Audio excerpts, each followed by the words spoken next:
Hello everyone, how are you today? And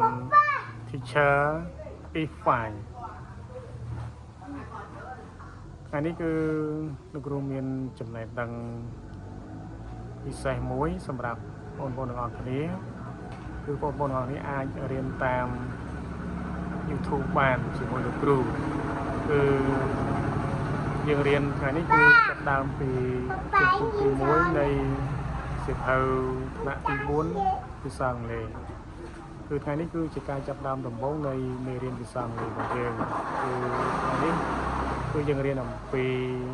ការជម្រាបសួរ Unit 1 Greeting មានន័យថាជំពូកទី1ការជម្រាបសួរប៉ុន្តែមុននឹងយើងចូលមេរៀនទី1នៅជំពូកទី1នេះគឺទាំងអស់គ្នាត្រូវរៀនពាក្យសិនគឺយើងត្រូវចេះប្រែពាក្យសិនដើម្បីយើងអាចរៀនមេរៀនទី1នឹងបាននៅក្នុងមេរៀនទី1នេះគឺពាក្យរបស់យើងគឺមាន great ជាគេស័ព្ទប្រែថាជំរាបសួរ Hi ស្មើនឹង hello ឬក៏ hello ស្មើនឹង Hi គឺប្រែជាវិធានស័ព្ទគឺមានន័យថាជំរាបសួរ Listen ប្រែជាគេស័ព្ទគឺស្ដាប់ Say ប្រែជាគេស័ព្ទគឺនិយាយ Pair ប្រែជានាមគូឬក៏ជាគ្រូ Work ប្រែជានាមមានន័យថាការងារ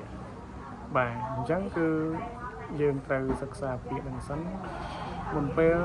ដែលយើងចូលមេរៀនទី1របស់យើង Great Verb ជំរាបសួរ Hello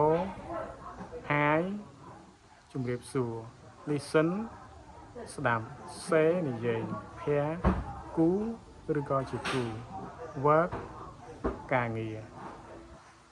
បើយើងមើលមកមេរៀនទី1របស់យើង Lesson 1 Lesson 1ហ្នឹងគឺមានន័យថាមេរៀនទី1 Hello or Hi មេរៀនទី1របស់យើងនេះគឺនិយាយអំពី Hello ឬក៏ Hi A Listen and say ចំណុច A នេះគឺមានន័យថាស្ដាប់ហើយនឹងនិយាយបើស្ដាប់ហើយនឹងនិយាយគឺយើងអាចនិយាយពាក្យ Hello ក៏បានយើងនិយាយពាក្យ Hi ក៏បានចំណុចនេះគឺគេនិយាយអំពីពាក្យ Hello Hello តារាមានន័យថាជំរាបសួរតារាឬក៏សួស្ដីតាទោះ Hello រីណាមានន័យថាជំរាបសួររីណាឬក៏សួស្ដីរីណា Hello បូណាមានន័យថាជំរាបសួរបូណាឬក៏សួស្ដីបូណា